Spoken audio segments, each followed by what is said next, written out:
Yo, what's going on guys? Obi here, back with another YouTube video. I know that I normally post Fortnite videos, but Rust is a new game that just came out on console. It has been out on PC for a really long time, but they finally released it on console. And a few years ago, before Fortnite, I did used to post Rust videos, but then I stopped to play Fortnite. Oh. What's up, bro? What's up? Jump if you can hear me. Can you hear me? Jump if you can hear me. Or crouch or something. Do something. Why do you keep, like, moving on me like that?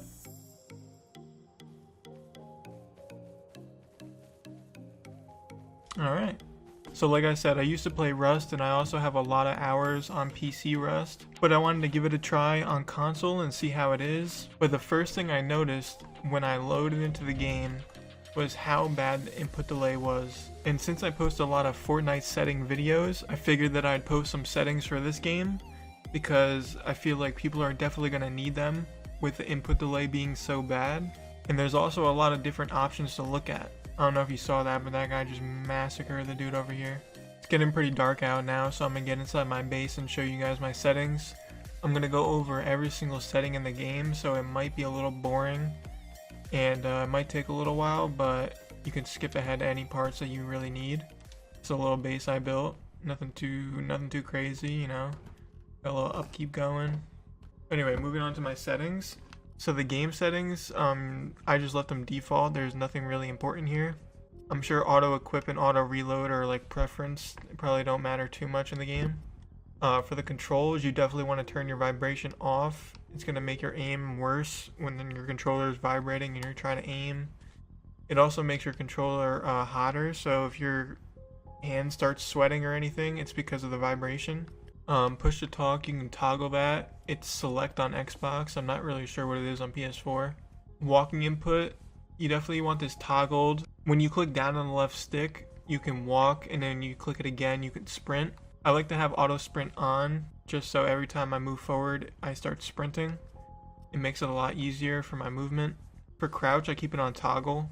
Nothing new there. Alright, and now I might make a separate video on digital boost and analog acceleration because it seems to be really advanced sensitivity logic. But at the bottom it gives you a little summary of what they both mean. So it says digital boost uniformly increases camera speed on large inputs, while analog acceleration gradually increases the camera sensitivity on a curve over an adjustable amount of time. So analog acceleration sounds really complicated, but there's probably a good reason for it to be in the game. I think we just need to figure out the best way to use it. Everyone should stick to digital boost for now. All these sensitivities are going to be preference to what's more comfortable for you, but these four settings right here, camera inertia, boost multiplier, and the dead zones, are super important, and you're going to have to change them if you want to fix the input delay or make the input delay feel not as strong. So starting off with camera inertia, adjust how long camera inertia is applied to any camera movements after you release the input, allowing for smoother camera movement at the expense of overall accuracy. So camera inertia takes away accuracy of your camera movements to make them look more smooth, and you really don't want that when you're in PvP or you're fighting and you're looking left and right. You don't want your guy to slowly slow down or your screen to slowly slow down when you stop moving it. You want it to stop moving as soon as you stop moving your analog stick. So you're going to want to put this to 0 because you don't want camera inertia to affect your movement in any way. Next is the boost multiplier. And the quick summary is adjust how much faster the camera moves when you push your right stick fully left or right. And this means that your sensitivity will gradually get faster the more you spin around in circles. And you don't want it to gradually get faster. You want it to be the same speed as soon as you turn left and right, because that's going to mess up your aim. I didn't feel too much of a difference, but to me it does feel better on 400%, so you can give it a try and see how 400% feels, but to me it feels like the movements are more exact and accurate. And now for the dead zones, this is probably the most important one that's going to make all your sensitivities feel a lot different and make your input delay feel a lot less. I think it started off at 24%, but you're going to want to bring it down all the way to 3%. If you have bad stick drift with 3%, you can push it up to like 5%, but the lower you have your right stick dead zone, the less input delay you'll feel. And you're going to notice the difference right away as soon as you switch it. For the left one, you don't need to bring it down as far because the movements don't need to be as exact as the right stick dead zone. But to make your analog sticks feel more equal, then you could bring it down to like 10-12%, just so they don't feel like one is super delayed and the other one isn't. At the bottom here, you want to keep those both off.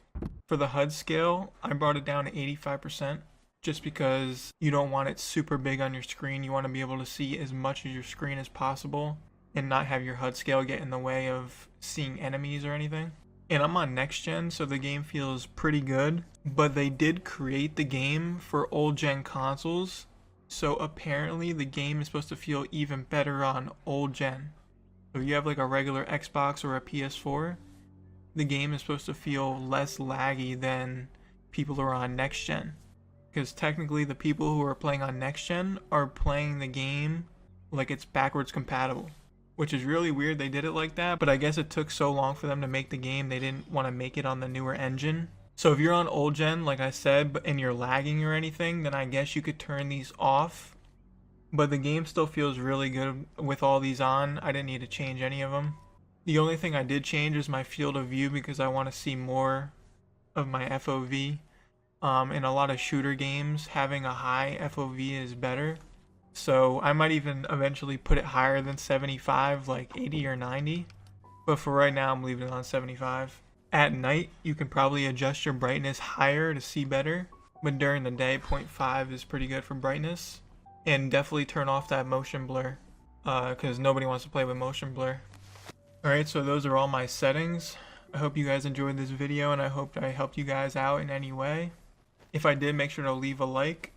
And even though I do post Fortnite videos, let me know in the comments below if you want me to post a little series on Rust, make some content on Rust, more than just settings. I could maybe put out tip videos or console updates. Anything that has to do with Rust on console, I could post if you guys want to see more of that. So just let me know in the comments. And that's everything, guys. Peace.